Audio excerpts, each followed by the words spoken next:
Avez-vous déjà pensé à qui gagnerait dans un affrontement? Les trois petits cochons ou le grand méchant loup? Ce conte classique nous enseigne sur le courage, le travail d'équipe et la ruse. Plongeons dans leur histoire et découvrons ce qui se passe lorsque ces personnages s'affrontent. Il était une fois, dans une prairie ensoleillée, trois petits cochons. Chaque cochon avait un rêve de construire sa propre maison. Le premier cochon était paresseux. Il a rapidement construit une maison en paille. C'était léger et facile à construire. Mais ce n'était pas du tout solide.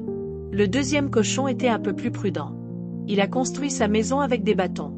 Ça lui a pris un peu plus de temps, mais il pensait qu'elle était suffisamment solide. Le troisième cochon était le plus intelligent de tous. Il a pris son temps et a construit une maison solide en briques. Cette maison serait difficile à faire tomber. Un jour, le grand méchant loup est arrivé dans la prairie. Il avait faim et voulait manger les cochons. Il s'est d'abord approché de la maison en paille. « Petit cochon, laisse-moi entrer » grogna-t-il. Le premier cochon cria en retour, « Pas par les poils de mon menton ». Le loup souffla et fit tomber la maison en paille. Le premier cochon courut vers la maison en bâton de son frère. Le loup le suivit de près. Il frappa à la porte de la maison en bâton et dit, « Petit cochon, laisse-moi entrer ». Le deuxième cochon répondit, « Pas par les poils de mon menton ». Le loup souffla et souffla. Avec un grand souffle, il fit tomber la maison en bâton. Les deux cochons crièrent et coururent vers la maison en briques. Le loup les poursuivit, désireux d'un repas. À la maison en briques, le loup frappa encore une fois. « Petit cochon, laisse-moi entrer » appela-t-il.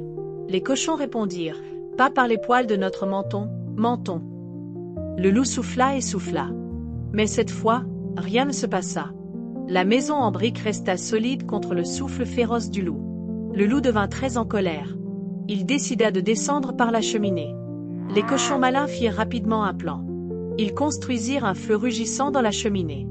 Ils remplirent une marmite d'eau et la laissèrent bouillir. Le loup, pensant qu'il pourrait entrer en douce, glissa dans la cheminée. Plouf! Il tomba directement dans la marmite d'eau chaude. Le loup hurla de douleur et remonta rapidement dans la cheminée. Il ne dérangea plus jamais les cochons. Ils célébrèrent leur victoire ensemble. L'histoire des trois petits cochons nous enseigne tant de choses. Elle montre l'importance du travail acharné et de la planification. Les deux premiers cochons apprirent de leurs erreurs. Ils comprirent que prendre leur temps rapporte à la fin. Le travail d'équipe est également crucial.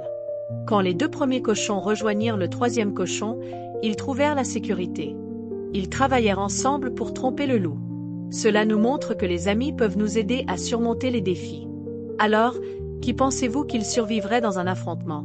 Les cochons malins ou le loup féroce? La réponse réside dans le travail acharné et l'amitié. Rappelez-vous, ce n'est pas seulement une question d'être fort.